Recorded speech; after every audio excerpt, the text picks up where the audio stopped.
Welcome to the Ear for Fear podcast, the horror movie podcast that boils and ghouls and dead alike are screaming for. Don't be afraid to listen as Rick and the Creeps bore their way into your brains, slither down onto your arteries, into your still beating hearts.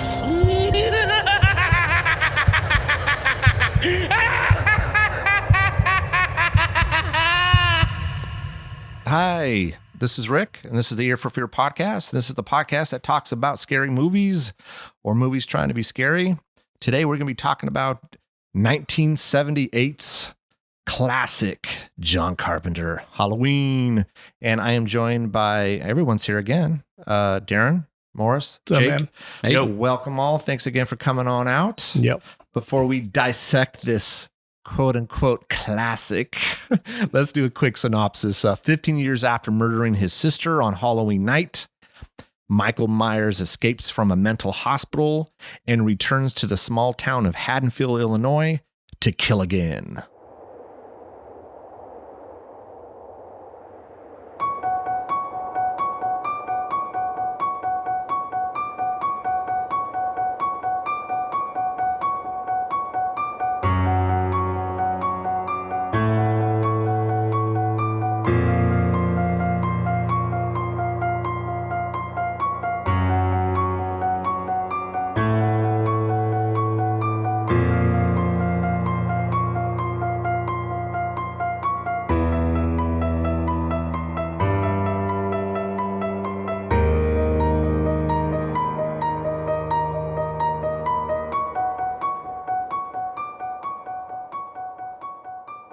All right, guys. So again, thanks for coming on out. John Carpenter's Halloween, and we got to make sure we say John Carpenter's Halloween because that was important because he negotiated to have his name above Halloween. That was John part of the Carpenter's deal. Halloween. Yeah, Was it really? Yeah, he got a whopping $10,000 to direct Halloween. But he gets right. all the He gets The proceeds. the percentage. I think at the back end was like 10%. 10%. so he's set. Uh-huh. He's set for life. Yeah, he's Yeah. doing okay.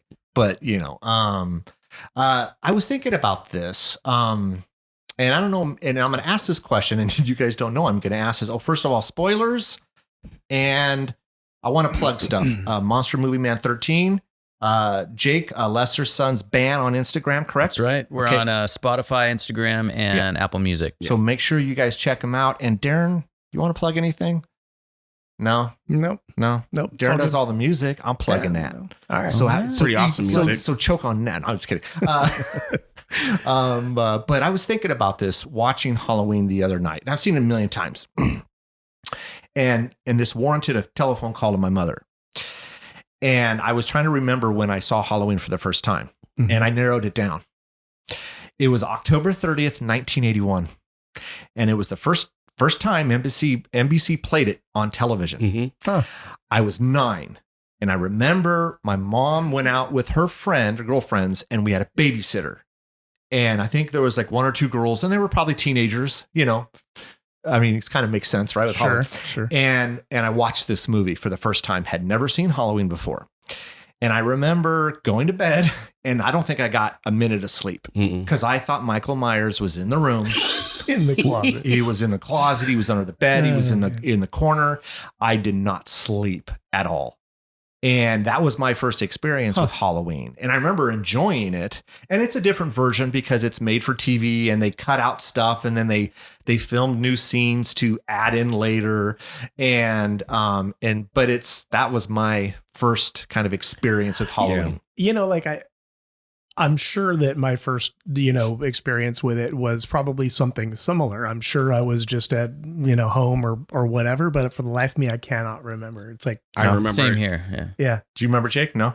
No, when I watched it again yesterday, and it was the only time I can remember sitting down and watching it front to back. But I had seen all these scenes before. Other than that, I Okay. have no recollection Yeah, of no? when I had seen it first. For me, it was 1978.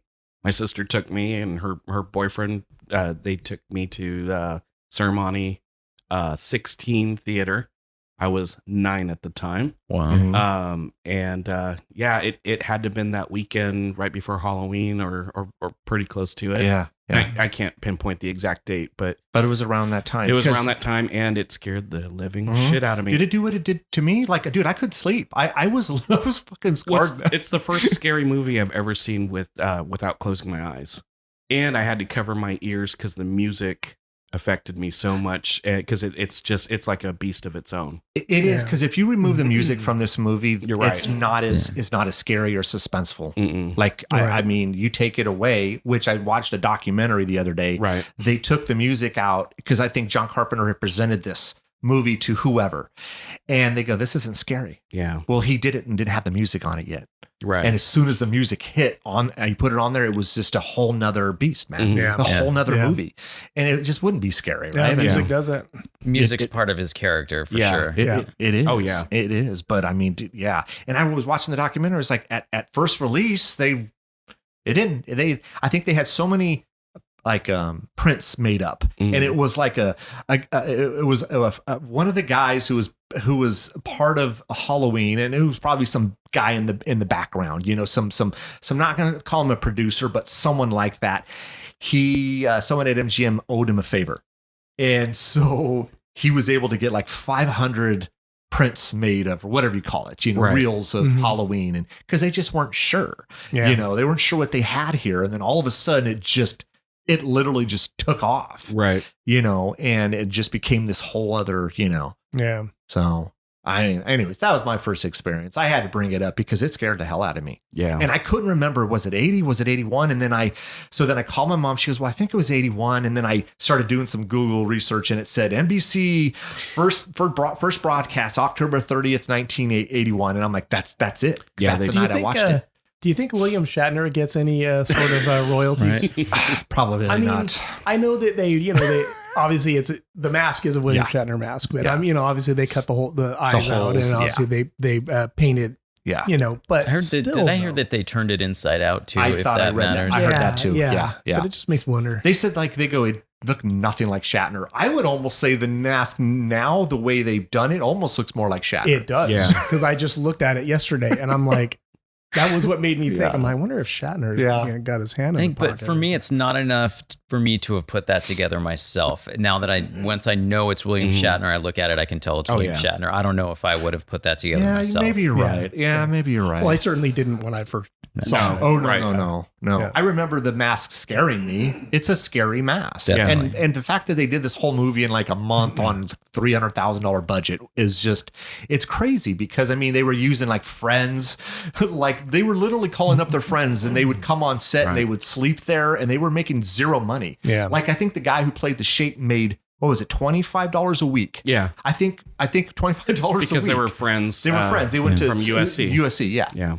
And so, you know, he's the Shaper, you know. Right. But then the scene at the end where it's like the mask comes off, it's a completely different person because they wanted it to look a certain way. Well, he was played by 5 different people. Oh, in the first and movie. Okay. even Tommy Lee Wallace that we met at the Sinister Oh, Con. yeah. Yeah, he was Michael Myers when he was crashing through the closet. The closet Yeah. door, yeah. Which is funny because I mean the little boy's character's name is Tommy. That's not Why do you coincidental. suppose they use that many actors? Because I want to say for different shots, and they didn't have certain people for different days. Like maybe it's like a because- scheduling Yeah, thing. because it was something? a small crew. You know, it's like, oh, I'm going to go send. Nick had to go maybe pick up his kids or something that day, so maybe They were all doing everything. Literally Yeah. like Even Deborah Hill's hands were little Michael Myers in the clown outfit grabbing the knife out of the drawer. Interesting. yeah. correct. Yeah. Oh. Yeah. And they all had to do stuff, whatever they needed. Well, I 'Cause, think I had talked with you about this before. I actually like stuff like that. I like it when there is such a limited budget. Mhm. You know, in my line of work, some of the best work I've produced is when I'm given a super tight budget and boundaries and limitations, and then I have to Absolutely. figure out a way to. Because it triggers your creative brain. You have to figure out how to make this work Yeah. without unlimited resources. Makes sense. I always love like the raw aspect of something like whether it's a band or if it's an actor. When I see them or hear them for the first time, it's like, oh my God, it's so raw to me. And then all of a sudden they become popular, and then I just don't like them as much. That's funny. Jake, they can attest to this. I'm so weird about stuff like that. Like I'll see a band and I'll like them, and I'm like, oh man, this is cool. And then everyone else likes them. I'm like, wow, they fucking suck now. I don't want them. They sold out. It doesn't mean that they're still not good. Or I think one of the phenomenons there, though, and it's no knock on you, I think everybody does this, is it no longer fits in your back pocket. Yeah. It's no longer uniquely yours. Now the masses like it, and now that it's no longer unique to you. Yeah. Yes, I think there's that's definitely an probably it. element to that. When I was in high school and we all liked underground music, and there was always that element that as soon as a band got popular, they had sold out. And it was always very apparent to me that now it no longer belongs to me and me alone. It belongs to everyone. And I don't like sharing. Yeah. So. All right, I like that. That's me. I don't like sharing shit. And there's also the old trope that you have your entire life to create your first record or your first movie, and then you only have a couple of years to come up with your next one. So It's true. I mean, it's true, right? I mean, because right before this, John Carpenter did Assault on Precinct 13, which I don't know what the budget was on that. It couldn't have been much. And then you get this one. Okay, that's $300,000 is not a lot to make a feature film. Right. Even if it's then. 1978. I mean, you do get creative. And then all of a sudden, okay, it hits. And I'm like, hey, Halloween was great. Here you go, Mr. Carpenter. Here is The Fog, or here is whatever, Escape from New York. And then you got like now this massive, it doesn't mean none of those movies are still good because they're great, but maybe you're not as hungry or something. I don't know. The Fog still felt low budget. Yeah, it definitely did. I think so. I mean, Escape from New York kind of still had a little to follow up on Jake's point. That's the thing that sucks about follow-up movies, and I don't mean sequels. I just mean like their next, like their sophomore effort or something. Whatever it is, whether you're a musician or whatever, your art that you're creating. It's like it's always that first one where it's just free and you're just doing you. Yeah, it's when there's success in that now the marketers.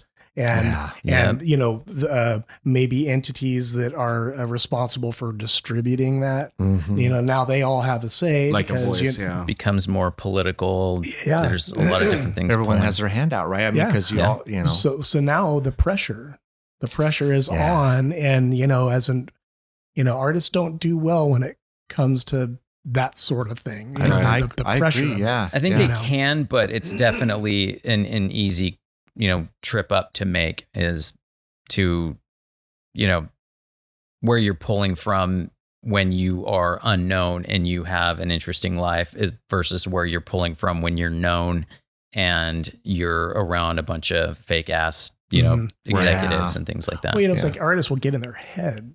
Well, you overanalyze it because you're trying, like if you whatever your first effort was, and let's just say Halloween, it wasn't, but let's just say it was for the sake of the conversation. It's like this is shit. I don't even know what my point was. I lost my point.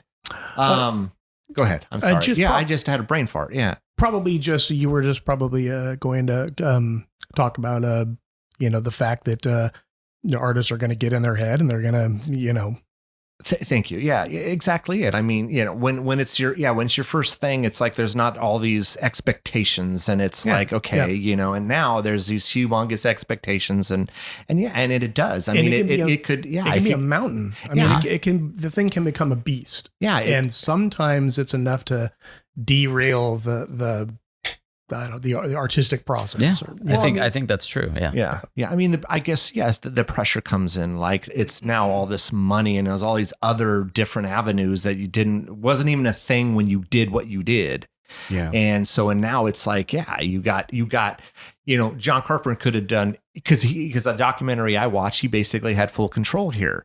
Well, then now all of a sudden you're doing The Fog, or you're doing Escape from New York, or whatever else it is. And now you got 100 different people saying, well, you can't do this and you can't do that. Or they want to change the script. Change this because we don't like this. Or, hey, this actor is my uncle's brother's niece. And now you need to. And not to mention, the artists themselves put that kind of pressure on themselves Yeah. because I think the ego kicks in a little bit. When you get surrounded by actual professionals, well, when you're surrounded by amateurs, there's no, oh, you can't do it like that. Yeah. There's just, how can we get this done? Anything goes.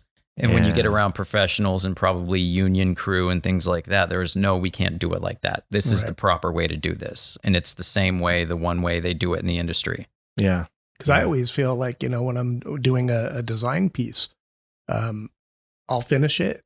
I'll love it. It's awesome. I move on to the next project. And there's always something in the back of my mind. Where you want to tweak it? Well, no. There's something in the back of my mind when I approach sitting down to do the next project, or I get in my head and I'm like, am I going to be able to produce something as good as, because now there's an expectation, and there's an expectation for myself. There's an expectation from clients who, often it's a word of mouth. And I got the previous client going, oh, this guy's awesome. Oh my God. He created the Mona Lisa for me, Yeah. Well, now I've got to perform at that level. And it's a lot of pressure. So I'll sit, and sometimes, well, at least early on in my career, it caused some paralysis at times. I'd sit there with block for, days on end until I finally just had to convince myself, fuck it. Yeah. It's going to be what it's going to be. Yeah. I mean, we have a tendency, right? It's kind of nature to overanalyze stuff. I know I do it. I do it all the time. I do it every single day, overanalyze stuff. So if you're in that position of, say, a John Carpenter where, oh my God, this Halloween was this, damn, am I overanalyzing the fog? What am I doing here? Am I, And often the audience doesn't even see this stuff. Right. No, I mean, you know what I mean? But I have no doubt that he probably experienced all of those emotions on all of his follow-up movies, but you never know it. I know. And are we coming off like The Fog and The Thing or bad movies? They're not. It's because we're saying these are great movies. These are great films. Yeah. But you have that band or that director that killed it on the first time, and then the next one was just like, the really? sophomore effort. It's not good, dude. Yeah. I could, now this is just my opinion, like The Sixth Sense was just a brilliant movie, and then he goes and does, what was the next movie after Unbreakable? Was Unbreakable his next one? Bruce Willis, which I liked. Right? Was that his next effort? See, I hated it. I didn't get it, but I know people love it. Yeah. So, I mean, it didn't connect with you. It didn't connect with you. Some people just, it's whatever, man. But anyways, Halloween. I still can watch this the other day. Have seen it a ton of times. I still enjoy this movie. Mm-hmm. It's not as, I'm not going to say great, but again, I think we were talking about this ahead of time. It's not as perfect. It's not as perfect. I mean, it does have its flaws, like any movie that, especially that's what now, 40, I don't even know how many years that is, 40 something years old. Let's call it around 45. It's going to have its issues, and rewatching it through the lens of I'm almost 50 versus that 9-year-old who didn't really know much about horror movies. It's vastly different. And I have my issues with it. Doesn't mean it's still not a good movie. I'm not going to sit here and crap on it, but I have my problems with it. Yeah. Darren, as you were saying before the episode, I mean, a lot of people hold this to this high standard, right? They stick Halloween on this pedestal, and it's almost so much so that it crumbles under its own weight. Like it's so revered and romanticized that it just, anytime you do that for any reason, for anything, it's not going to be able to sustain itself. It's just, it's a good movie. It's an iconic movie. It did a lot of good things for the genre. It's a classic. I mean, influential. It's a classic. It is a classic horror movie. If we took 10 horror movies and we said these 10 Halloween is up there. I would have to say it started a subgenre. It absolutely started the slasher. I mean, we could say Norman Bates was the first. But I mean, I don't know. To really kick it off and for movie execs to make money on this type of subgenre, it started that. Started with Halloween. But if somebody were to say today you have to watch a Carpenter movie and they lined up a bunch of them, I would go to The Thing. Yep. Agreed. I would choose The Thing every single time over Halloween. If it's for, I guess the question was, is it for entertainment value? For entertainment value, it's not The Thing for me. I think that The Thing is a brilliant movie, but if I want to be entertained, I go to Big Trouble in Little China, Escape from New York. Those are the two that resonate with me the But most. you just made my point. Yeah. I don't care what movie It's it is. not Halloween. It's not Halloween. It's anything Morse, but Halloween. This is being like one of your favorites, if not your favorite horror movie. It is.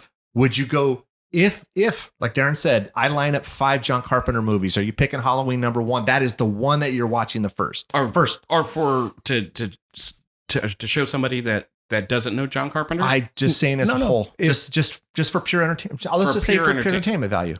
Well, it's candy to where I could put it on and go do other things, and I mean I could always pick up, but I would have to say his best movie is The Thing.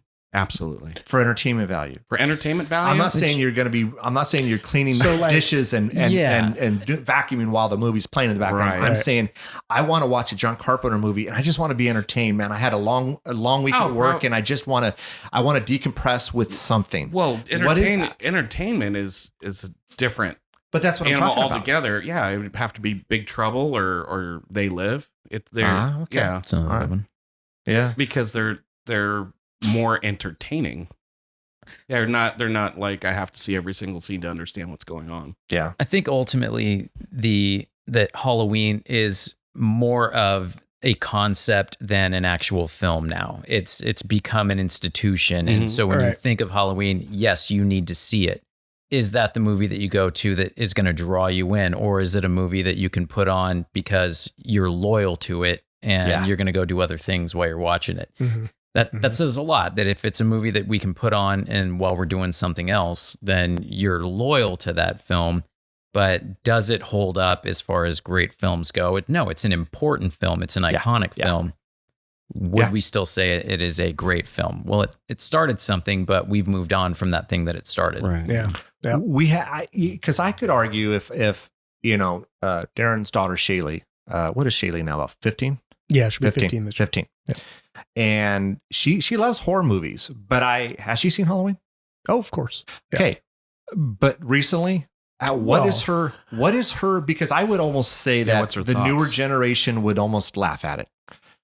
Let's see, probably 3 years ago. Okay. So I think she was probably 12. 12. Mm-hmm. Yeah. And it was on Halloween. And it was on Halloween. Yeah. Well, I mean, I know her tastes are a little different the last 3 years. I think they've kind of maybe advanced a little bit. What do you think did she like it? Did she think it was scary? Because this is the same, same one that thought kind of laughed at The Exorcist. Yeah, she did. She did. So I'm just curious, like, Blasphemy.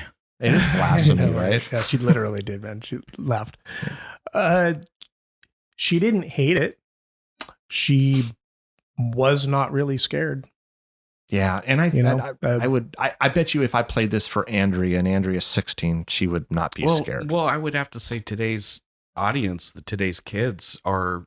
I mean, think about where we're at 40 years later. We're more desensitized. No, absolutely. I agree that. Yeah. I agree with that. I'm not sure quite what my point is I'm trying to. So for Shaylee, the apex, The Shining is what absolutely scared the crap out of her. And that is also, what is The Shining? What year? That's 1970. 80. Is that 80? Okay. So a couple of years later, and I have talked with Shaylee about this. That scares the crap out of her.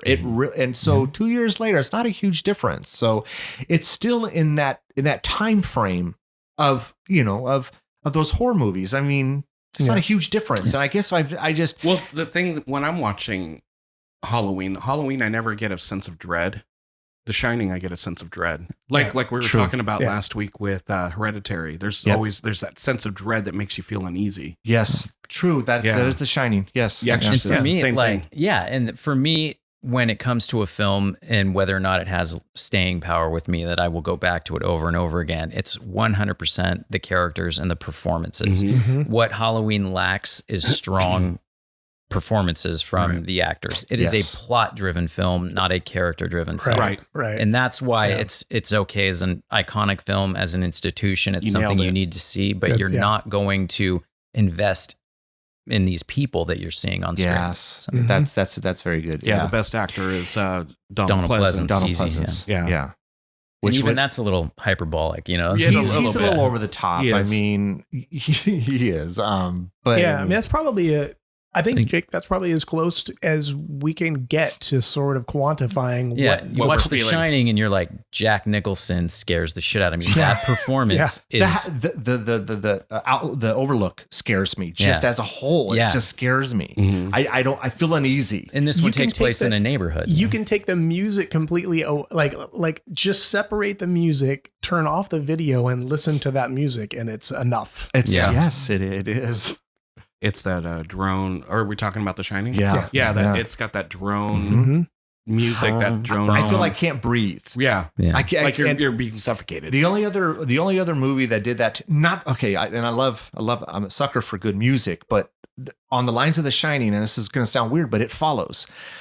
It was such a low budget movie, but the music did that to me. I felt I couldn't breathe. I felt I was suffocating during that movie. Not all the music, but some of it. The STD movie? Yeah, the STD movie. Yes, but the music did that to me. Anyways, yeah. Well, and we've had talks like just for years, you and I, about because I know that you hate the remakes. Like anytime somebody makes a remake of a thing, or you don't really like it. Not a huge fan of it. I'd have no issue whatsoever with I guess some movies being remade. Like I'll watch them. I mean, I didn't really care too much for. I'm with Darren on that. I'm always interested to see a new take on a story that I already know. I'm probably not going to like it. It's probably it's not going to take away from the original for me. Precisely, and especially for Halloween, because I guess I just don't romanticize it in that way. I can watch a Rob Zombie version of Halloween, and I'll be entertained enough for what it is. I might here and there point my finger and laugh at it or whatever, but. Fine. And to me, it doesn't take anything away from his scripts are shit. Yeah, it's always a good reminder that we have become very technically proficient as society in making films. We're better at making films. We are shittier and shittier at telling stories. Yeah. And creating compelling characters. Yeah. Well, I could do a whole episode on Rob Zombie, and I won't because I'm going to piss a lot of people off. And Darren Morris know my opinion on his movies. And again, I know some people love his stuff, and that is fine. That is fine. And I'm not going to go on a tangent. I don't hate him. I'm not, but again, I'm not fully against remakes, even though I've probably said it a million times. There are some good remakes. The Blob comes to mind. So really quick before I lose my train of thought on this, what I feel the problem with the Rob Zombie remake of Halloween was he seemed to miss the entire reason that Halloween actually is effective. The original. Yes. And that is that the mystery. I don't need to know this kid's motivations. In my mind, this kid's he's just got his empathy center shut off in his brain. Right. So because I don't care. I don't need his backstory. Yeah, I don't need his backstory. That his parents were white trash. Don't need any of that. Yeah. What happened is someone just being fucking crazy. Yeah. That's all you need. He simply pure evil. Yep. Thank you. Pure evil. And so I don't. Yeah. I mean. I think what bothered me with those, and I think I probably saw a few minutes here and there just because maybe it was playing in a background when I was at someone's place, and it's like I didn't feel like it was necessary, but I guess maybe most remakes aren't necessary. No. I think what bothered me is there's a documentary that's out there, and you can find it on YouTube, where he basically says I would not do these classics, and then I would not do a remake, or I'm sorry, a sequel, and he did both. Yeah, he did both. So if you're down for doing it, that's fine, but don't contradict yourself. You're going to contradict yourself when money's waved at. That's what I'm saying. That's the thing. And again, I don't want to done that. And I've never been in a position of that. And maybe I would do the same thing. I can't say it unless I was presented with that. Yeah. What I know is if I hear one thing and then you do something else, well, I don't know. And then you give us all this other stuff. It just isn't needed. And that's fine. It was your vision of what it was supposed to be. Okay, that's fine. Okay. But we can also say the same thing about sequels, especially the sequels to Halloween. Are they necessary? Not at all. No, and I would say that most of them suck. Yeah, I mean, 2 is decent. We're not going to talk about 3 because it's different. But I love Season of the Witch, and everyone shits on it. That's fine. It's a different movie. But I mean, I thought most of the sequels sucked ass. I mean, I'd lost interest in the Halloween. And a sequel's only motivated by money. Yeah, and especially with the horror movies, is the first one is always the only one that you get to watch that isn't aware of itself. Like everything else, it's a a franchise that is very much aware of itself. But to go on the lines of, say, the franchises, so let's just throw a few out. Let's say Nightmare on Elm Street, or let's say Friday the 13th.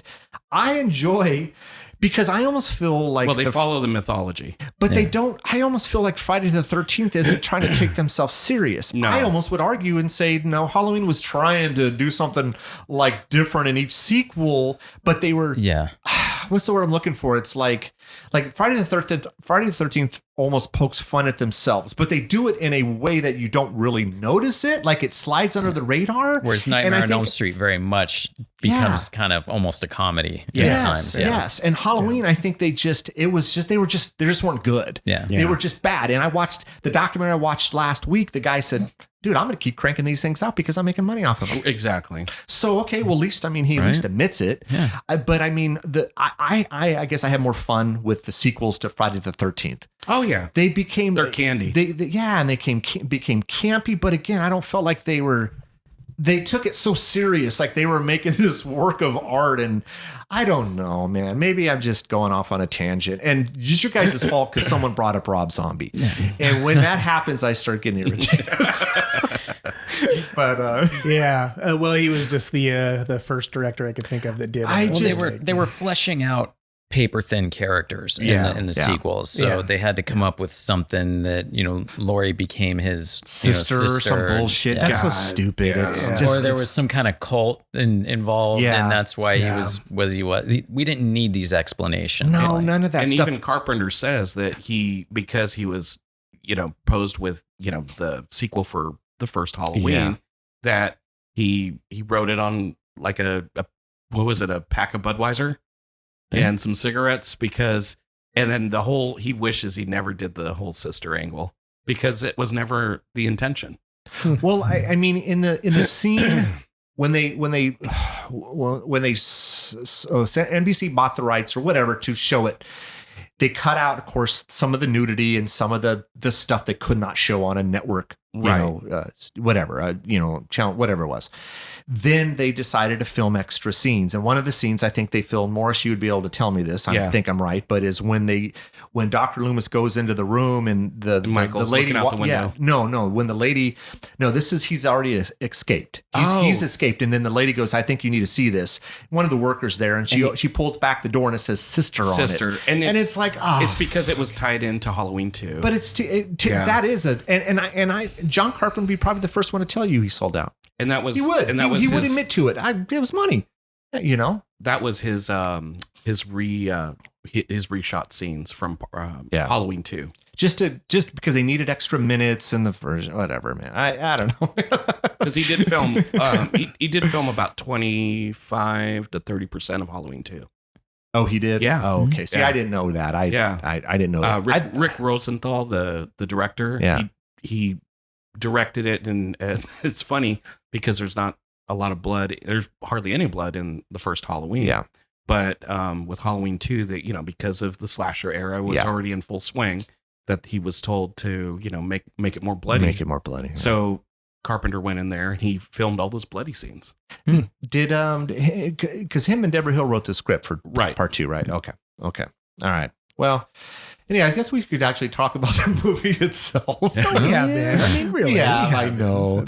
I mean, it's still a really good movie for me. I mean, it is, and it is an iconic movie, and we could say it is the first slasher, and then then all of a sudden you got the Burnings and the Friday the 13th and all these other ones that just, the My Bloody Valentine, Hell Night, all of these that just followed suit. And, so, and it's still a really good movie. I enjoy the movie. It is still scary. It's still suspenseful. And that's really what John Carpenter was doing. He didn't want it to be gory. Mm-hmm. He didn't want to be all kinds of bloody. I want to make a scary, suspenseful movie. And it is that. Yep. Yeah. And so I mean, things really don't start going on that movie until 3/4 of the way in. Right. I mean, the whole front half of that movie is it's just him set up. Poking out from a bush, or him us getting to know the characters. Or him looking.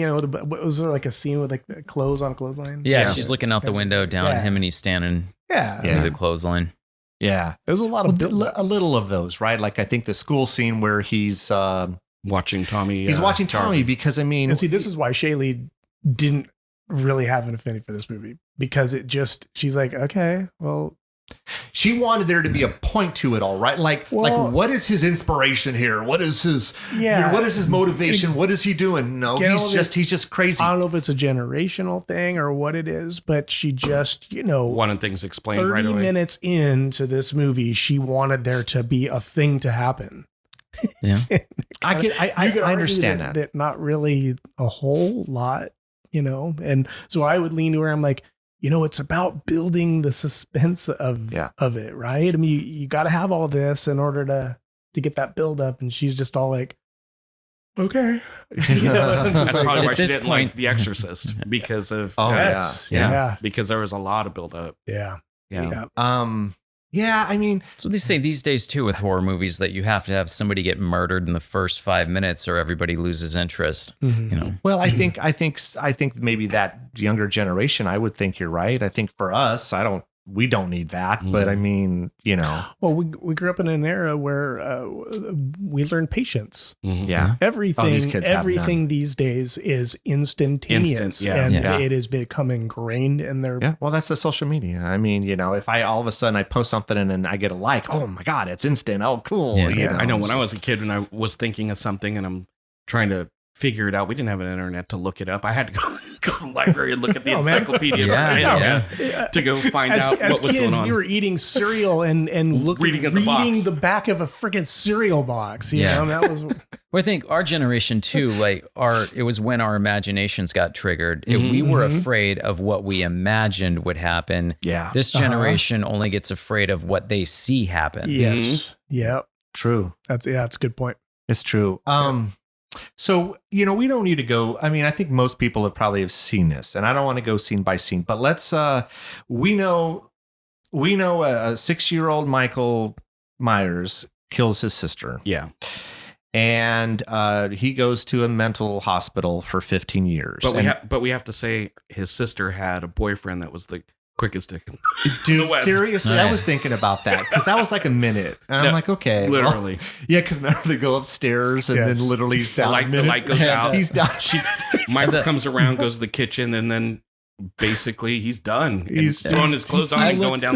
He's done. Last night I looked down at my phone when they went upstairs, and then I looked up and he was coming downstairs, and I literally just said, Jesus, man. What the hell? I know. It's called foreplay, bro. I know. That's terrible. But when he was coming down the stairs, I see him look back and it was fun. And of course I'm looking into this. I know I am, but it was like, do you think it was just like, I got her? And that was it. That was I it, think right? so, yeah. Well, he turned into kind of a dick after that. Yeah. We all do. I do like this. At the beginning of the no, we don't. Not all of us.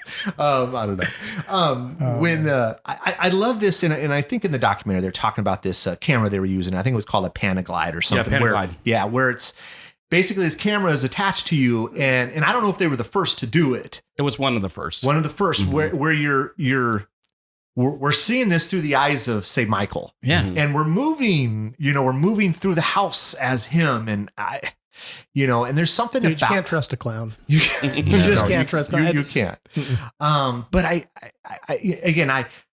it's something rewatching this that I always thought was just very cool and very kind of eerie, right? Like I if I see someone walking, if I'm watching a movie and I see them, it's different than just that. It's like Jaws, You're right? It's that not knowing. It's that and so it's more effective. And I felt it was POV. Yeah, the POV. Yeah. And it's cool. I read this somewhere, and I had read this years ago or seen it years ago, and it really hit me when I watched it last night, was that you're inhabiting the character, you're inhabiting the killer. And if you think of a killer who has a compulsion that he can't stop to kill, well, you're along for the ride too. So you're part of it. You're participating in that murder.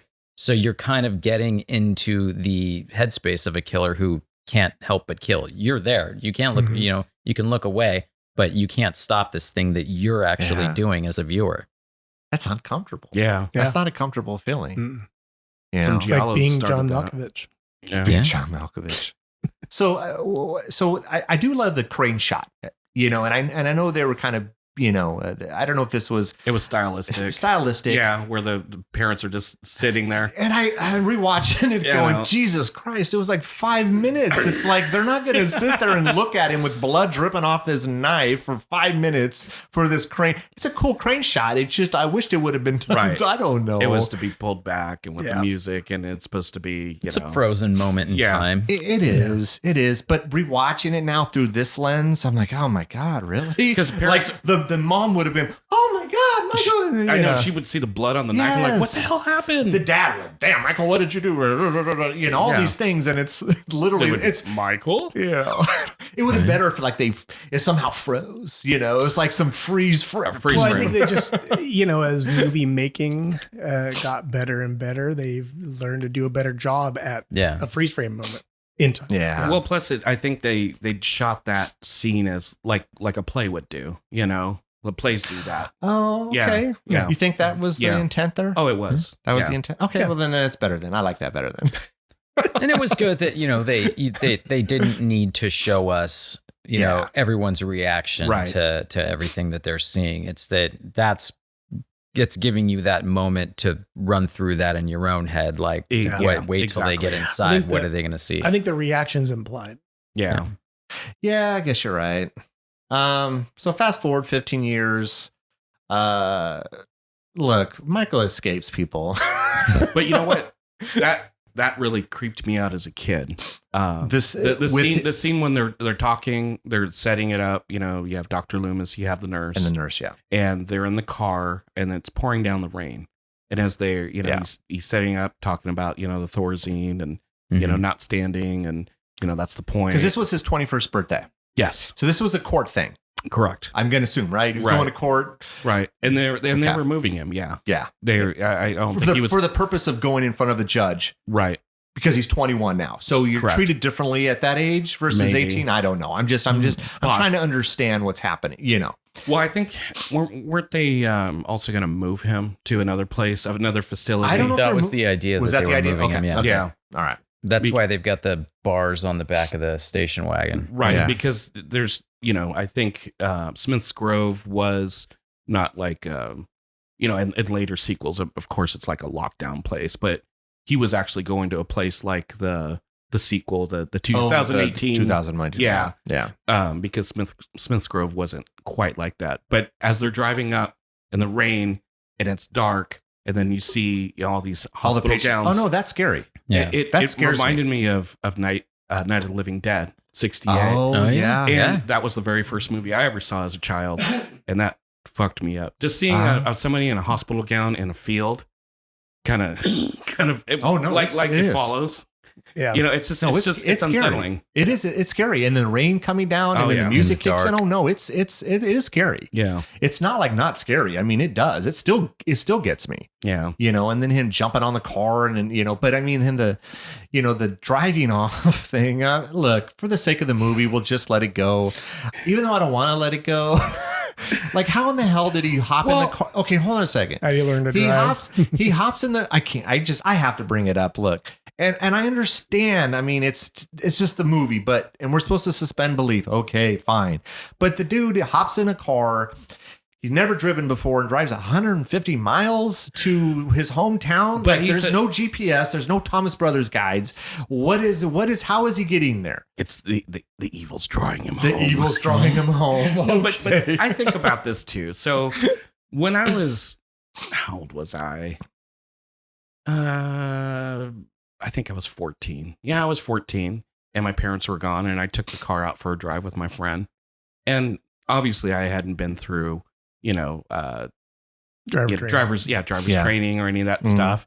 But just watching your parents drive, 6-year-old Michael could have just watched his parents drive. So your argument, okay, and I'm just trying to understand. So you think that when he was 6 and he was in the car with his parents and they were driving, it's an automatic. That he could have learned that? Yeah, I mean, it's an automatic. It's not like it's a stick How shift. did Dustin Hoffman know how to count cards in Rain Man? Like, maybe it's just one of those things that he memorized the drive there when he was 6 years old. And I mean, I pulled that out of my ass, and I admit that. But I mean, sure, I could get on board with that. I mean, it's plausible. I mean, shit. I mean, not to get mundane, but I always just thought, always in movies, there are some plot devices that you just need to suspend belief. Yeah, you're right. They went about this. They had to get him from point A to point B. Yeah. Okay. How are you going to do that? And I highly doubt in 1978 that they were thinking that anybody was going to poke holes in that. We're just being critics now. Absolutely. Yeah. Like how, I mean, any action movie where a person who's probably never held a gun before can suddenly pick up a gun and like kill somebody with it, right? Yeah. All right. Fine. I'll let it go. And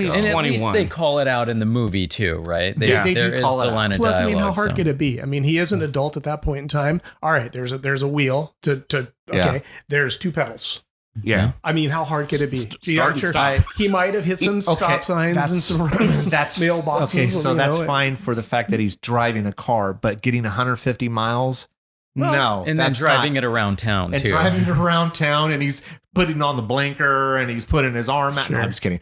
But I mean, there was a scene where he was watching using cars. The blinker. Yeah, I think he was using the blinker. I'm like, okay, he's just this fucking crazy son of a bitch, and he's all of a sudden abiding by all the laws of driving. And I just picture John Carpenter stumbling across this podcast going, fuck you guys, man. He took an annex course when he was in the penitentiary. Maybe. Hey, creep, speed kills. He did. Right? I did look up Smith's Grove or whatever and Haddonfield, and it is 150 miles. I was like, damn, they're right on the money with that. Well, listen, 150 miles, he had a long time to learn. How to drive. Right? And he did stop at 75 miles to kill that guy to get his jumpsuit. So then, okay.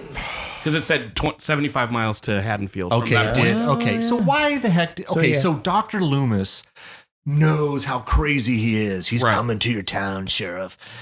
And he's calling him from the payphone. Why didn't you spend 10 extra seconds to go up a little bit and see the dead body? Then you could say, hey, Sheriff, we have a dead body, and let's get all of these... Because you had nothing other than the word of the doctor. Well, he wasn't looking for the dead body. He was looking for the payphone, and he saw what he was looking for. He saw his.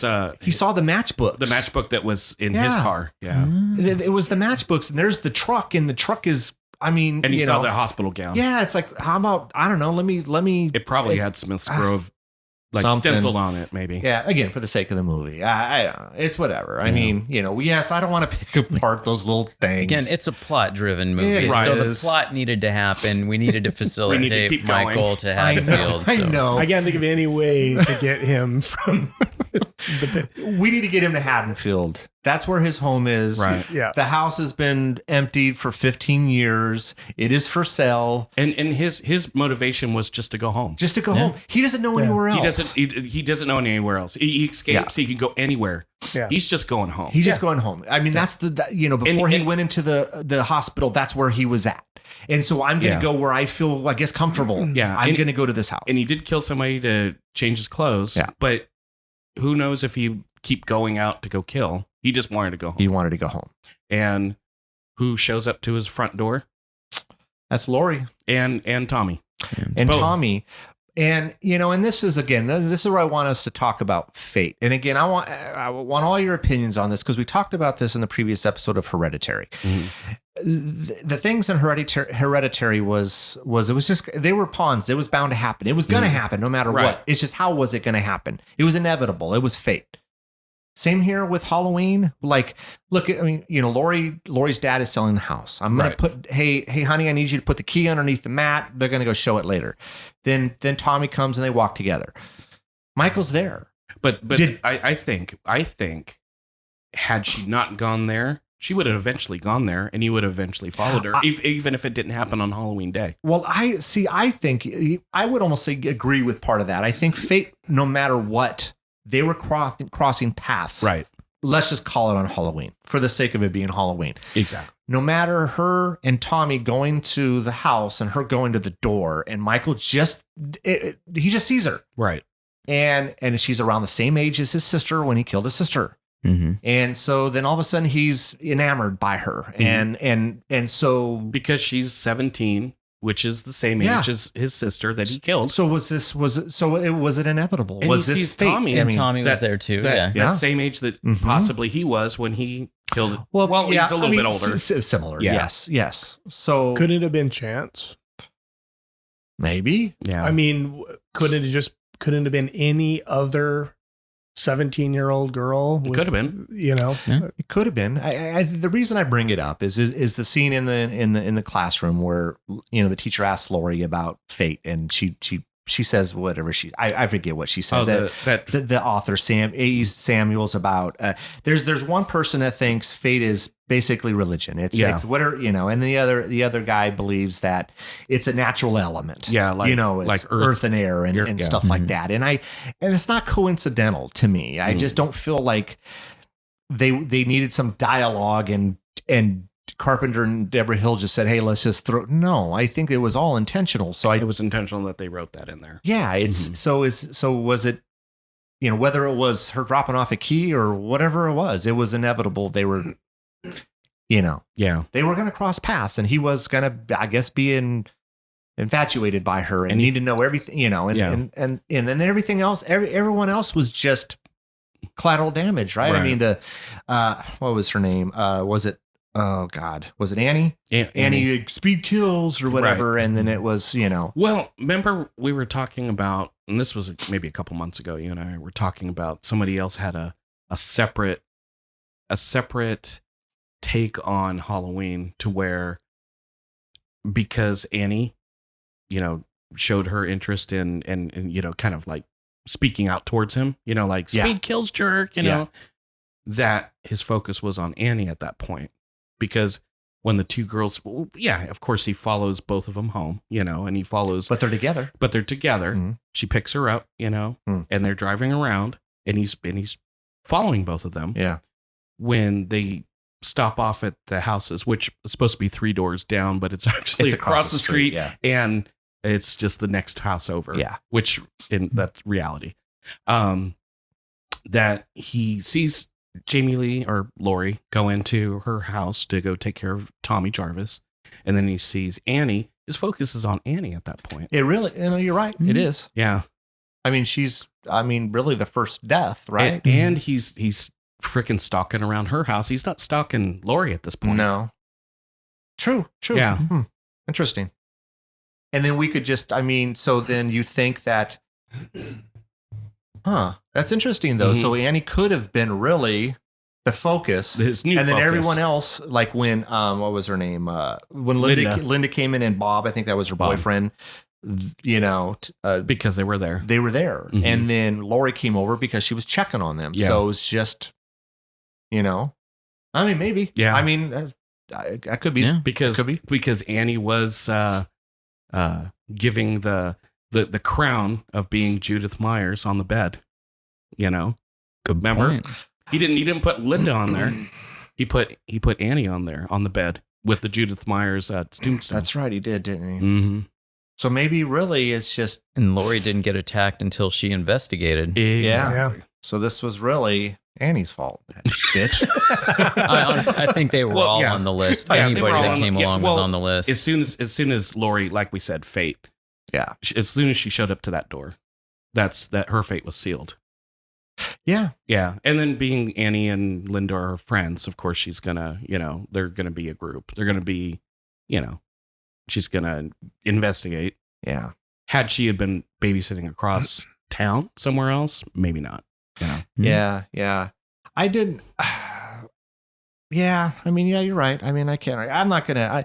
There are other plot holes, but I don't overanalyze. I don't want to. Yeah, there are some other plot holes that we've talked about how it was driving in the car. It was light and then it became dark like within 2 seconds. I'm like, how did that happen? But I'm like, okay, whatever. That always happens in movies, though. So the Myers house from Lori's house wasn't that far of a walk, and you can even rewatch it and her and Tommy talking. Yeah, it wasn't. It was just down the street. It was literally down the street. So then, when Loomis is, hanging out to, catch Michael, he just notices the cars across the street at that point. Yeah, and I know. And then the houses that they're babysitting at is like 3 blocks because he talks to Sheriff Brackett. Yeah. That you know, it's like, I found the house. It's 3 doors, you know, the car, it's 3 doors down or three blocks down. And he's, you know, running through the neighborhood when he catches the kids. So, you know, oh yeah, I'll pick you up at 6 o'clock, you know, Annie talking to Lori. And then they're driving around, probably just driving around smoking weed. They were driving around a while, but it's like, enough to get to the hardware store where we know there was a break-in. And then it goes dark. You know, of course, it's a plot device. Yeah, to keep the story going. But you know, it's daylight one moment, and then next minute they're in the car and they're pulling up to the house, and it's fucking black. Yeah. I mean, I guess it bothered me, but I can tolerate that. I mean, it's whatever. It's one of those things. Yeah. But what was a little awkward for me were the deaths. They just were rewatching it again. Like when Annie dies in the car. I like Bob's death. Bob's death is good. That's a good one. Yeah. Bob's death is good, but Annie's death is so awkward. Yeah. Like I'm strangling you, and it's just for years I thought he was strangling her, but he ends up killing her with a knife. He slashes her at the very end. He cuts her. Yeah. Yeah. Well, why? Well, I don't know. I never saw the knife for probably like the first 25 or 30 watches. I probably never realized that. I think it would have been more effective for me if he just killed her with a knife versus the strangling. Yeah. And then in the knife, it was odd. Like she was, and it's like this person trying to act like I'm being strangled, and it just didn't work for me. It like I said, it felt awkward. And your first one's messy. You know, ask any serial killer. He's building up. He's building up to it. It's not like perfectly choreographed. Your first one's messy. It's true. But even the ghost sheet. Even Linda's was awkward when she's being strangled with the cord. That was awkward to me. I'm like, oh, just kill her already. You know, Bob's scene, that was pretty good. Is that terrible? I'm sorry. Oh my God, that's great. But Bob's scene is great, because he comes out and stabs him, and because he's had practice, and he's got his technique down. Yeah, but don't be tickling or nothing. But hold on a second, my argument to that was Bob dies, and then he goes and kills Linda, and that's awkward. I'm like, okay, so he's still trying to work out the kinks. Then maybe is what you're saying. He's like, by the third one, he's like putting on costume. He's like, all right, he's got the sheet. Now, it's the exact. He's got the glasses. That was a good. It's the exact same phenomenon that 150 miles later. He's able to do the blinker. Yeah. And he's able to. Okay. He's just learning. He's learning. We're putting it together, fellas. We're just, maybe I'm not giving him enough credit. Yeah. Maybe he's really, really smart, and he gets all, and it's going through all these motions. Maybe that's what it is. Yeah. I think there's an element there that his point is not just to murder, but to terrorize. And that brings the stalking, the allowing yourself to be seen beforehand. Yeah. You know, it was a game maybe to him that way, because he could have just murdered them right there. Yeah. Like he could have, huh? But I think it was fun for him to stalk. Well, right. I mean, I guess and that's what he was doing true, in the beginning of the movie. If you're a killer, I can walk into the house right now and I kill everybody, and it's just like that. Yeah. Instead, I'm in the dark, and I'm in the all these little doing all these little things. I'm putting a rake on the door so you can't get out, and I'm doing all these. I'm putting the tombstone in all the sheet. Well, the sheet's a great touch with the glasses. Well, he wants to prolong it as long as possible. Yeah, and like even so he gets joy out of it. Yes. Yeah.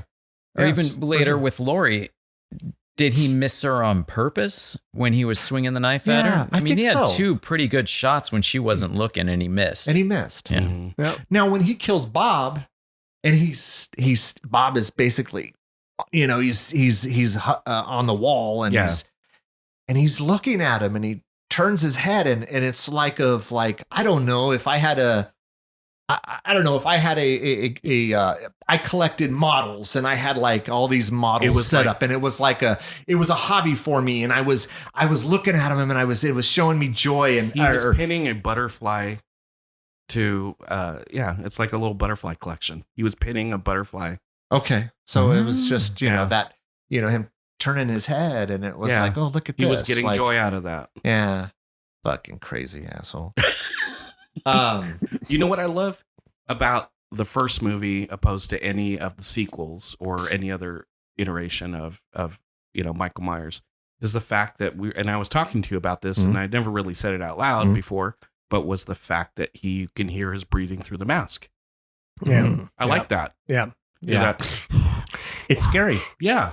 It's he scary. did it as a child, and he's doing it as an adult. Oh, it is. And of course, there's moments where he's quiet, but it would be realistic because, like Jake was saying, that we're the eyes of him, and we're committing this murder because it's the POV, but at the same time, that's how it would be if you had a mask on. You'd be breathing your inside a mask and kind of struggling a little bit. You would, yeah. I mean, for sure. I know this movie was filmed, I think most of it in Southern California, but I love how Carpenter he captured like this small town USA feel. Like if I hadn't known, I mean, I just assumed it was a block from Hollywood Boulevard. Yeah. I mean, so again, it's good. It is a reflection of, I would say, good filmmaking when you can do something like that and convey that, because it felt like, okay, I'm in this little small town of Illinois, and I love the colors and the everything that he captured throughout the movie, and just including the music. I mean, it works. It really does. We can sit here and I can nitpick shit. Sure, I can nitpick about everything, but it's still, he did a phenomenal job with what he was working with. Oh yeah. With limited budget, he did the soundtrack himself, which was highly effective to this day. Dean Cundey with his shots. This movie's shot beautifully for a low budget movie. Oh, it is. It's not like any of the imitators that came after it. Yeah. It's absolutely gorgeous. And we're critiquing this with hundreds, if not thousands, of other horror movies or other great movies under our belt. Like in 1978, what else did you have to compare this to? Yeah. And Morris, you'd be able to answer that. I don't nothing. Yeah. I mean, if we're going to say this is kind of the first slasher, it's really the, Well, it was Black Christmas, and there's, Texas Chainsaw, but they're different. Yeah. I think with those movies that you said, I think what happened with Halloween is everyone kind of took all the tropes and absolutely. Yeah. It was the movie that showed, movie execs that this low budget, you could, out of a low budget, you can create a lot of money. Out of this little horror film, horror films are great to do. Comedies are great to do. You can do them on a low budget and make the most out of your buck. They did that. They did. The slashers of, 82, I think we talked about that. Yeah. I mean, they're just cranking these things out like nothing because you're going to make money off of them. That's why sci-fi Good or was bad. I mean, you're going to make money off of them, But I don't know. I like the idea of, I never really looked at it like that with him. Like, yeah, maybe this was just enjoyment for him. And so him taking his time and he's in the, he's in the shadows, and you're not, because you could have killed them at any time. Yeah. And so it's not really like, if it, I don't know, maybe it's just that element of, instead of, it's really what you don't see, right? Collection. He's there though. Yeah. Like it's that, he's not necessarily one of the characters. We as the audience know he's there. Well, he took his we time. may not see him, but it's building up that suspense to scare us. And it's like, wait, oh shit, where is he? Where is he going to come out of? It's the predator and prey thing. It's that, like, it reminds you that we are all animals in one way or another. And in every other aspect of the animal kingdom, there are predators. There are the lions stalking the zebras, and they're going about their daily business like they normally do. And then suddenly someone gets snatched. Yeah. Gets pounced. Yeah. This is the one thing I did want to bring up. And I knowing John Carpenter, I don't think, not personally, of course, that'd be kind of cool. But the fate thing that we talked about. Did you guys catch in Laurie's room? There was it almost looked like a picture of a guy. Did you guys catch this at all? This was right above her dresser. No. When I watch these movies again for the podcast, I'm looking for, sure, it's entertaining, but I'm looking for little things that maybe I didn't catch before. Right. And so I caught this and I looked it up, and it had nothing to do really with Halloween, the page that I found, but it's an artist. His name was James Unser, and he was a Belgian expressionist. Let me tell you what he was famous for. He was famous for portraying human figures wearing grotesque masks. Oh, That was his thing. That's not John Carpenter. That was not a coincidence. Wow. That was planted there. Sure. wow. You know, and I just thought that was, other than that, I didn't do a ton of research on him. I did look at some of his work, and were reminiscent of like what the mask looked like. But again, I mean, it was a long time ago. I think it was 1800s, early 1900s. He was from like Belgium or something like that. But I like those little, I don't know, call it an Easter egg, whatever it is. Yeah. I love those little filmmaking continuity that's what filmmakers do. That, you know, they will put in references to the overall story into their scenes in order to, I don't know, like bolster an idea. Right. That seems like such a contemporary thing to me too. That's something that I would imagine a filmmaker would do now, and I wouldn't expect it as much in 1978. I always feel when I'm watching like 80s movies or any of these things that those extras, they're just regular people. They're not paid actors. Whereas now it becomes very apparent to me that everything has a purpose. Everything was placed there by a set director for a specific purpose. Yeah. And I wouldn't have expected it in 1978. Yeah. Just something I had come across. Kind of like a Kubrick thing, you know, with the... Well, I was just going to say that. I mean, in The Shining, I mean, good God. Yeah. You know, of course, but then again, of course, that director was anal to a fault. Yeah. Well, I mean, Kubrick was a brilliant director, though. I mean, you know. From Jack Torrance reading the Playgirl magazine to, you know, the Food Locker that had, you know, the Indian, you know, stuff.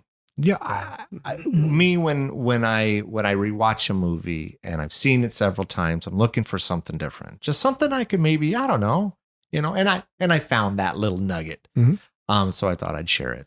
Yeah. Very cool. It seemed very relevant to you know. You could also talk about like sexual repression of Michael and of Laurie, because remember, Laurie was the good girl. Yeah, she was, you know, she's only in getting good grades, but she did think about, you know, that Ben Tramer guy. Ben Tramer. Yeah. Which I hated the fact that they brought him back for Halloween 2 and that they killed him. And it's like, you know, it's just because Ben Tramer in part 2 was the one that got burned up. Right. Yeah. When there was that accident. All it needed to be was just the little nugget from the first one. You know, it didn't need to be like everything had to relate to each other with part 2, which, you know, I like. I used to go years of loving that movie, and then now I'm like picking apart even more so as the years go on. Yeah. Yeah, it's not as good. It's okay. Yeah. Any other stuff you guys want to chat about? I mean, you know, the kills for I don't know. I mean, I think Donald Pleasance is, you know, he's great in this, you know, for what he is. He overacts a little bit, but I think that was on purpose.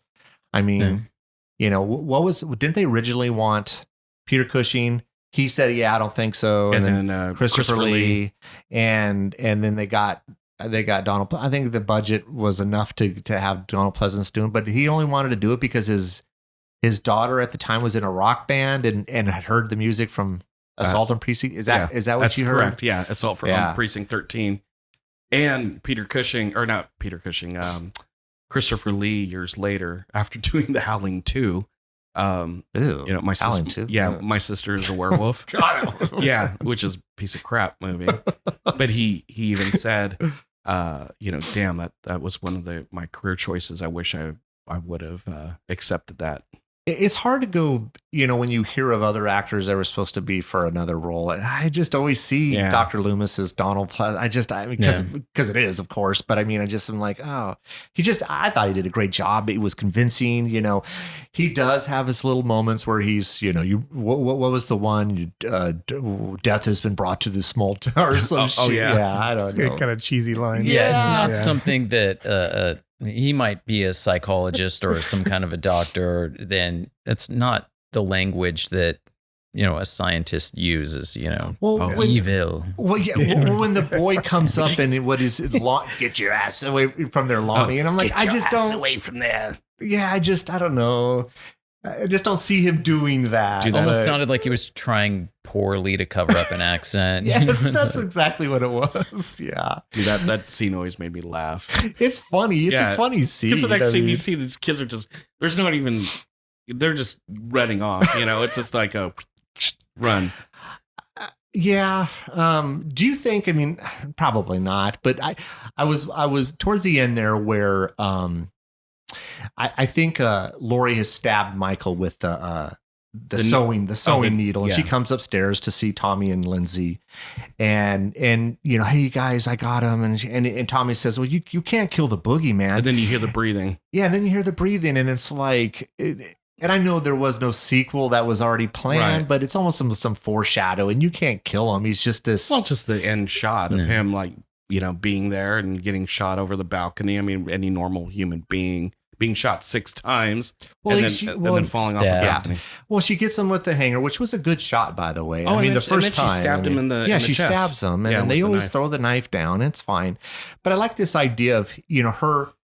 I love her by the door. And then this, because I mean, Michael doesn't feel human, right? No, he feels almost like a thing. Yeah. He's like almost like a machine or something. And those movements when and moving, and it's just like almost like a robot would do or something. When there's no motion. When it's out of focus and he's lifting up and then he tilts his head towards her and it's all out of focus, but it's brilliant. There's no humanity there, and that's kind of the point, is that he is programmed. You might as well be a Terminator. He is that's a funny machine that you say that. Sits up, turns to the side like that. Yeah, because one of Carpenter's motivations for creating that character was Yul Brynner and Westworld.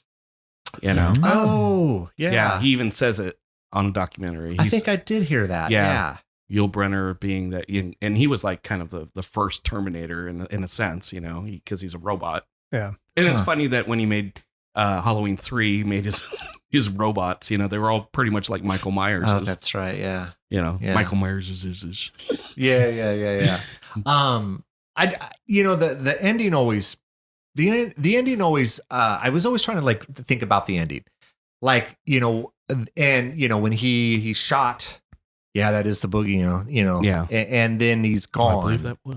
And then there's that, that close up on his face, on Dr. Loomis's face. And, you can kind of sense, before we even really see it, we know he's still out there. We know. And then I always enjoyed these little bits and pieces and I never, as a kid, I was like, okay, what does that mean?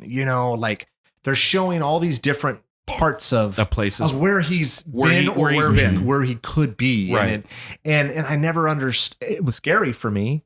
And then I was like, I was trying to think about this. I'm like, well, he could be really anywhere, right? And that's what they're trying to convey to you. Exactly what they're conveying. He's this monster, this evil, the boogeyman, and he could be anywhere. And it's like he was here. Yeah, he was here.